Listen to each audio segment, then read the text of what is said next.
Theories of psychic fragmentation. Internal family systems.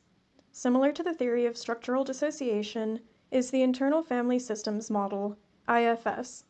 IFS was developed by Richard C. Schwartz and combines the idea of a system of parts with the view that the psyche is composed of relatively discrete subpersonalities, each with its own characteristics like perspective, viewpoint, memories, interests, and other personality traits. A core belief in IFS is that each part is striving for a positive goal within the system, like survival and preservation of the psyche. As such, IFS promotes cooperation and harmony between different psychic parts, fostering internal connection through acceptance.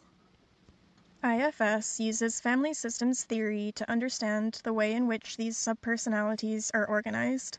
Family systems theory posits that the arrangement of subpersonalities within the system is informed by the interplay between external family members, acknowledging that identity forms in response to interactive relationships between an individual and their environment, especially their family of origin.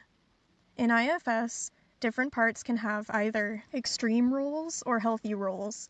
Parts with extreme roles commonly engage in maladaptive coping skills, and part of IFS therapy is aimed at helping these parts learn new, healthy coping skills. In the internal family systems model of psychic fragmentation, the psyche is divided into 3 types of subpersonalities, called managers, exiles, and firefighters. Managers are parts that hold roles of preemptive protection. These parts are sometimes referred to as protectors or protector parts. Managers exert control upon interactions with the external world in order to prevent traumatic experiences from occurring and to prevent past traumatic experiences from being triggered into conscious awareness.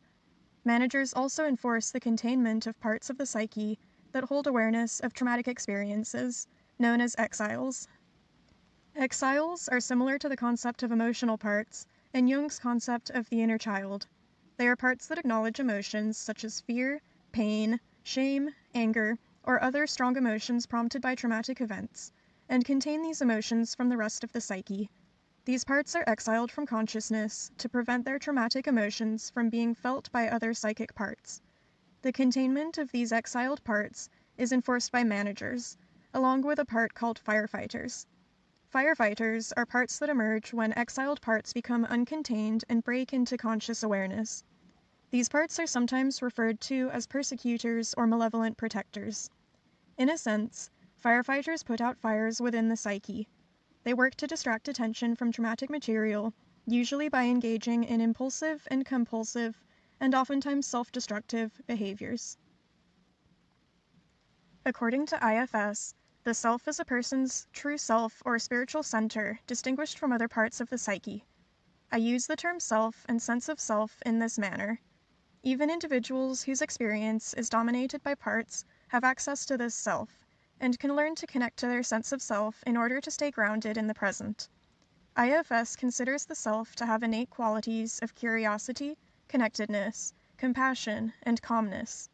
In IFS therapy, an individual is assisted in accessing the self. The self can then connect with other psychic parts and help them to heal, allowing all parts to learn to work together and collaborate in harmony, led by the self. According to IFS, there are 3 primary types of relationships between psychic parts, referred to as protection, polarization, and alliance. Protection is provided by both managers and firefighters, and is intended to spare exiles from harm while protecting other psychic parts from awareness of exiles. Polarization occurs when 2 parts are battling one another to determine how to feel or behave in reaction to an experience, and generally requires negotiation. Finally, alliance is formed when parts are working together towards a goal. Overall, IFS aims to establish a trusting, cooperative relationship between the self and other psychic parts. IFS aims for alliance between all psychic parts, led by the self. IFS also recognizes the spiritual nature of the self, allowing this model to assist in development of spirituality along with integration of the personality. Theories of psychic fragmentation. Carl Jung's collective unconscious. I find Carl Jung's theories about the psyche's inner constructs useful for understanding my psychic fragmentation. According to Jung, Our subconscious mind contains a structure common to all humans, called the collective unconscious. The unconscious psyche contains instincts that drive reactions and is populated with symbolic archetypes that represent aspects of the overall psyche. Some of the symbolic archetypes Jung outlined include the anima, animus, inner child, and shadow. According to Jung, the overall psyche, which Jung calls the self, and I refer to as the psyche, is androgynous in nature, and contains traits deemed both masculine and feminine. The anima denotes an inner personality that holds traits deemed feminine, and the animus refers to an inner personality that holds traits deemed masculine. In life, we unconsciously reflect our sense of self and gender identity by enhancing qualities which characterize our gender and suppressing those that don't. Suppressed qualities form into the anima and animus, which reside in the inner world as the medium between the self and the subconscious realm. As a person develops the capacity for relationships and emotional connections, an individual is naturally compelled to address emotions, vulnerability, and needs. According to Jung's theory, these aspects of experience, emotionality, awareness of needs, vulnerability, are strengths of the anima. Inner parts like the anima or animus can have a positive or negative manifestation upon the overall psyche or self. This difference is based upon whether they are accepted or rejected as parts of the psyche. For example, an accepted anima leads to the ability to express positive attributes of emotionality, relatedness, friendship, commitment, love, nurturing, compassion, consideration, patience, and intuition. A rejected anima may express negatively as moodiness, hysteria, sensitivity to hurt feelings, or withdrawal from loved ones.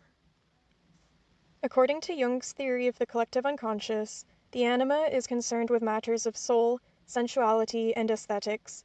She is more aware internally of her beliefs and feelings compared to the animus, who is less aware of these aspects of experience. An animus is concerned with matters of rationality and reason. An accepted animus can express positively as a sense of vitality, physical power, assertiveness, audacity, courage, romance, intellectualization, knowledge, and an ability to use one's voice. When accepted, the animus is also a messenger of the subconscious and can help with matters of spirituality and meaning-making. A rejected animus may express negatively as being stubborn, judgmental, critical, easily frustrated, or angered, and can lead to an excessive rational drive and the repression of emotions over intellect. Jung outlines other parts of the psyche that hold repressed aspects of experience. The psychic construct known as the inner child denotes the childlike aspect within the psyche and includes the awareness and experiences from before puberty. According to Jung, the inner child is a semi-independent entity, subordinate to the waking conscious mind. Jung also describes an area of the psyche called the shadow. The shadow is the unknown dark side of the personality. It is an unconscious aspect of the personality which is not consciously identified as part of one's self. The shadow can also refer to the unconscious in entirety, everything of which a person is not fully conscious. The shadow can contain traits deemed negative or positive, given they are repressed and unconscious. These psychic constructs, the anima, animus, inner child, and shadow, remain within the subconscious as repressed parts of the self until they are accepted. These psychic parts need acknowledgement and acceptance in order for an individual to know and accept their whole self. This process of accepting all parts of the psyche is called the individuation process, Jung's idea of self-actualization. Individuation is a process undertaken throughout life. It denotes acceptance of all psychic parts and all aspects of experience. In this episode, I have discussed dissociation and psychic fragmentation in terms of the internal family systems model, and in terms of Carl Jung's theory of psychic archetypes and the collective unconscious, the structure of the psyche shared across humanity. I hope you have found this information useful, and thank you very much for listening.